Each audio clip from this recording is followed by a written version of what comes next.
Make some noise. It's Making Monsters with Taylor Dahl. It's like beer and brats, a perfect combination. You know the deal. All right, now obviously we are continuing on our episode about Andrew Billings. Andrew Billings has been so much fun to watch through the first 2 weeks of the football season for the Bears. There's not a whole lot on the defensive line to be excited about right now, but Billings is one of those pieces. And we are joined now by Marvin Lewis. You probably are recognizing Marvin Lewis right now if you're watching this because he was a former coach for the Bengals. Coach, thanks so much for hopping on with me. Oh, it's great to be here with you, Taylor. And I see the Arizona State logo because now obviously you're a part of that and the advisory to the coaches. What's your role over there right now?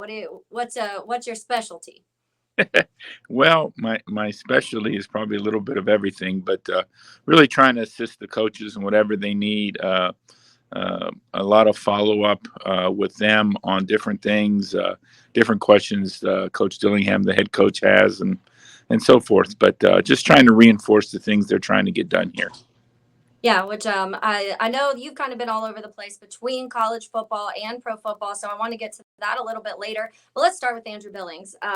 Like I just mentioned, he's had a pretty solid start here in the start of Chicago in his first 2 weeks at Chicago. People weren't quite sure, didn't know a whole lot about Billings, honestly. When he came, he was kind of one of the underrated players because they were signing big names like Tremaine Edmonds, who had been in Buffalo and kind of really made a name for himself out there. But Billings was a lot of Bears fans and Bears media kind of under the radar guy that they were excited for this season. And you were the head coach when Billings was drafted to the Bengals. Take us back to that a little bit, the draft process and when you were evaluating Billings and what you were seeing during that process and what made you want him to be a Bengal. Well, we saw a young man that had played very well at Baylor. Grew up in Waco and was a wrestler. So he was a guy who played very well on his feet, kept his shoulders square, strong in the middle. And that's what we were looking at for the middle of our defense, particularly on base downs, to have a guy like that that could help control the middle against the people we played in our division in Pittsburgh, Baltimore, and Cleveland. Yeah, which when you think of defenses, those are a lot of the teams that you think of when you think of that word defense. Obviously, Pittsburgh being a big one of those. But so when you get to draft day, he started falling a little bit. There was rumors that, a million mock drafts go around, especially nowadays when it comes to the NFL. And he was projected to be a first round draft pick in some of the mock drafts, and people had him going as high as that first round. Ended up falling to the fourth, but you guys snagged him in the fourth. What do you think it was that kind of made him drop a little bit within those and some of those teams that miss on him? Well, I don't know. I think people are looking always for different things, particularly at the defensive tackle positions. Uh-huh. Have teams that are 3-4 teams, and they're looking for more of the traditional nose tackle. You got 4-3 teams are looking for more of the tilt tackle, and then you have got guys that are looking for the vertical penetration guys. And Andrew was, like I said, a guy that we knew that could play well on his feet and across the line of scrimmage, stay square, be able to stay on his feet because he's a good athlete that way, and the balance that he had from his wrestling background and so forth. Usually those guys that are explosive and disruptive as pass rushers go a little bit higher. Mm-hmm. But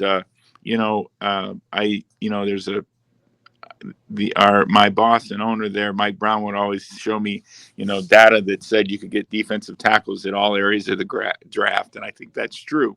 Yeah, guys that are underrated and guys that are overrated.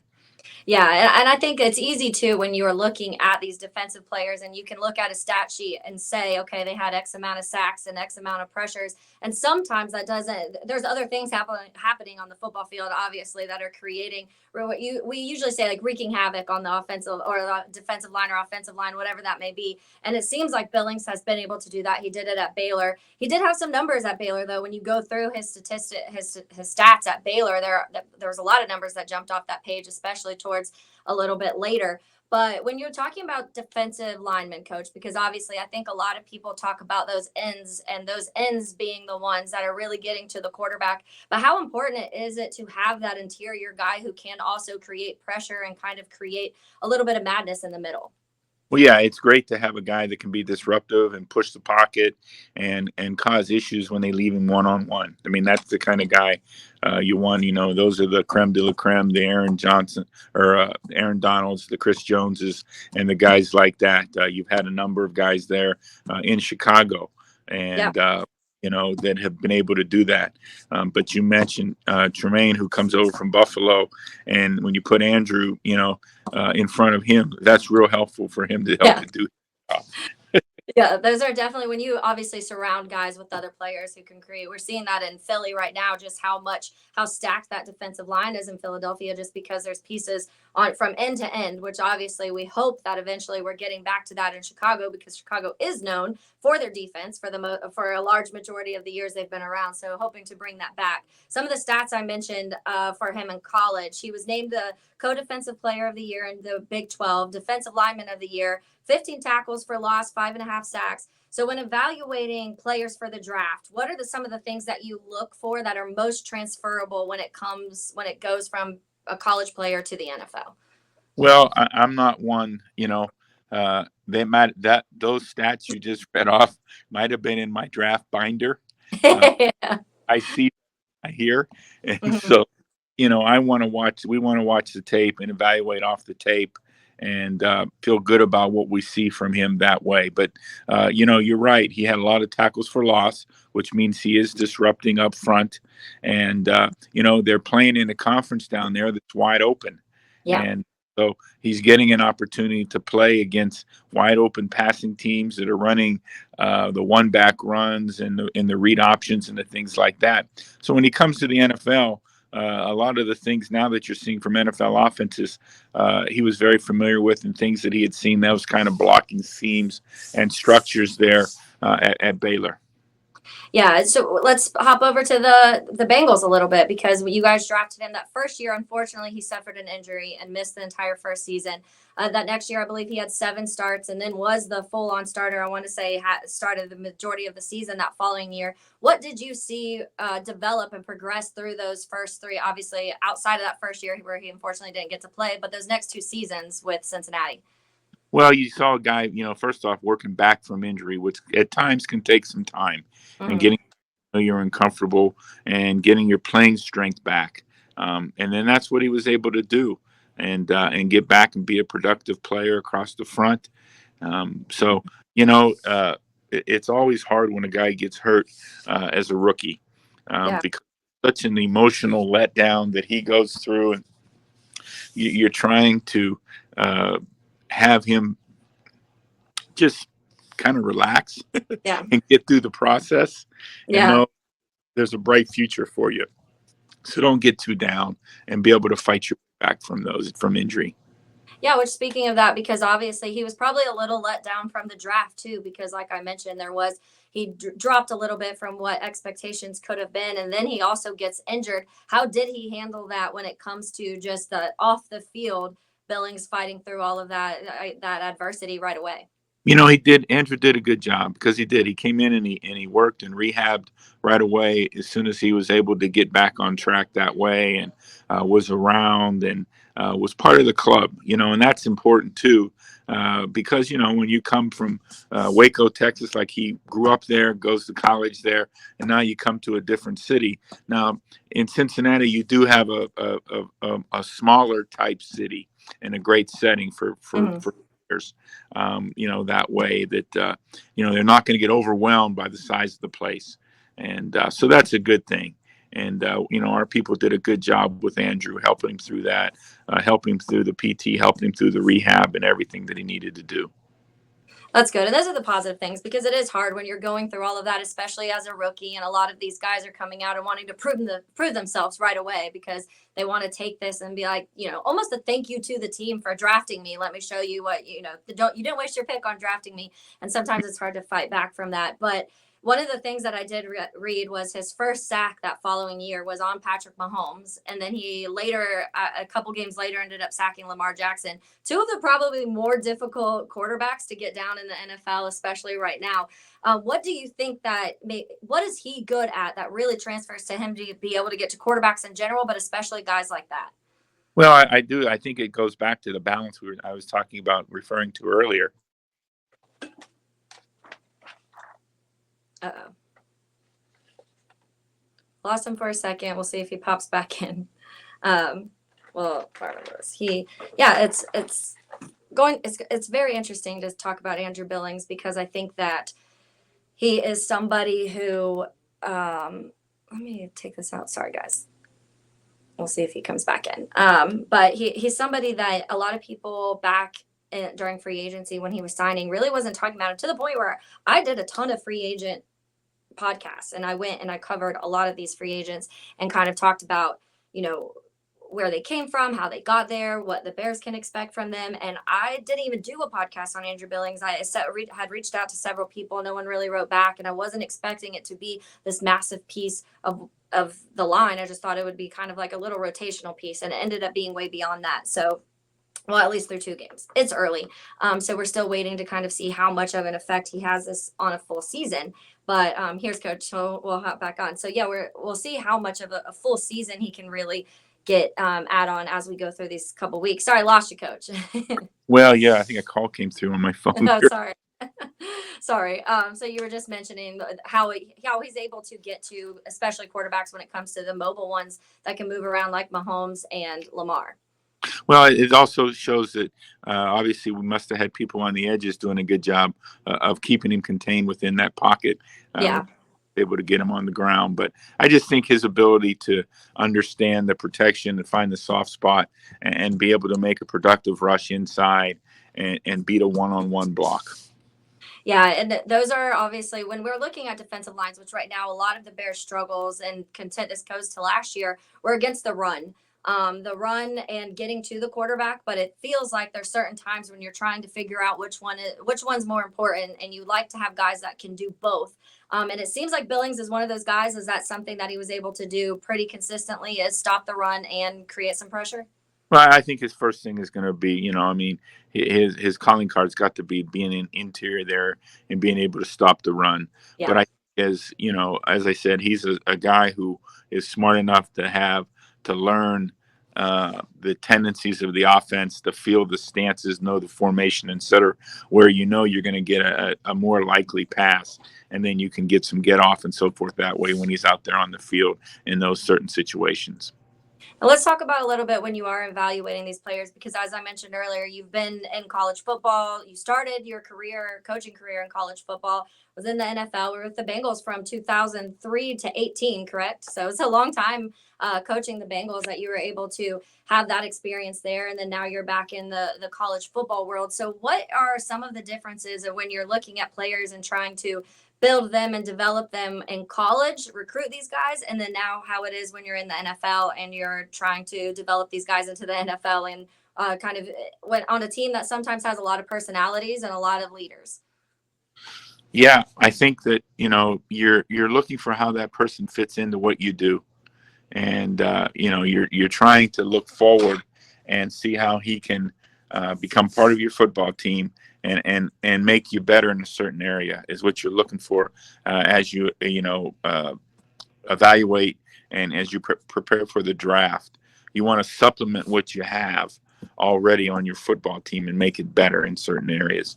And so you're looking for younger players that can do that and have certain qualities that way.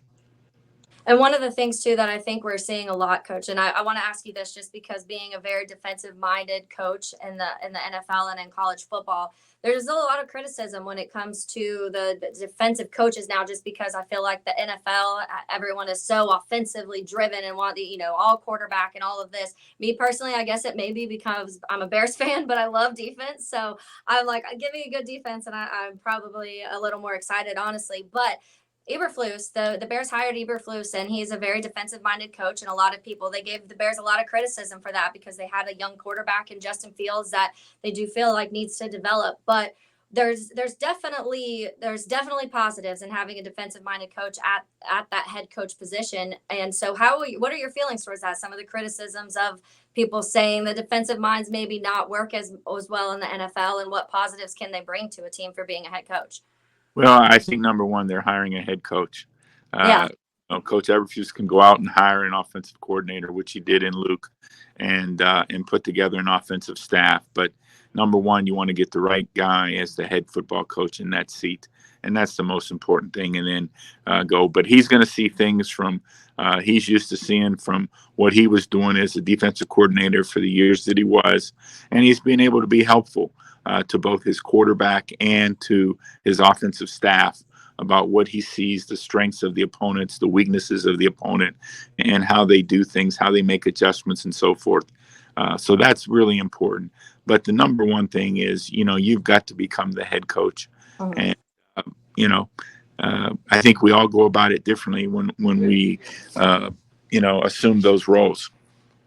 Yeah, that's why I was honestly excited. Like I said, I'm a defensive girl. I love to see a good defense in general. But I think we work very closely. I work in Jacksonville also for the flagship station of the Jaguars, and Coach Dave Campo, who coached the Dallas Cowboys for a very long time, works with us here, and he's a very defensive-minded coach. And I love hearing him come in and break down things. Like when we're complaining about certain things on offense, he's like, "No, you have to understand how we were seeing it from our side of the field." And he'll break it down, and it's so cool to hear that. So it's really, I love hearing the defensive side of it, because I think that it gives you a whole different view of what's happening on the football field. Oh, that's great. Yes, it does. Yeah. Yeah, there's 11 guys, and we all line them up a little differently, but at the end of the day, it's how those 11 guys perform. Yes. A couple more for you, Coach, before I let you go. So the Bears have a very young secondary, and the secondary was probably one of the brightest spots on the football field last season. And like I mentioned, the defensive line struggled a little bit throughout the season last year, and it still kind of looks like there's some growing pains, but we're seeing glimpses from certain guys like Andrew Billings. But how much does it, having that solid defensive line up front, help each of the levels, the linebackers and the defensive backs in the back? There's no question that as you build your football team, and if you build it from the front, and you're able to, number one, stop the run and keep the offense in more long yardage situations, and be able to concentrate more on the passing game and force them into drop back passing and so forth, because of the getting them off schedule and not able to. And that way you get an opportunity for the guys up front that are paid to rush the passer, to pin their ears back and get after the quarterback, and allow the back end opportunities to make more plays on the football.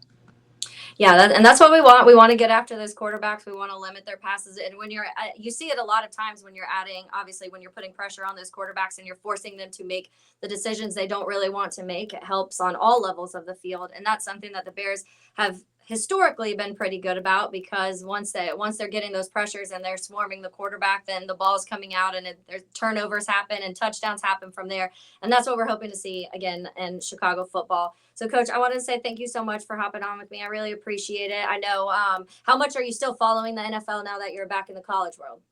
Well, I do. I still have some ties to some different coaches and so forth and people, and they'll ask me to look at this or look at that for me. And so, I kind of stay in touch in some ways.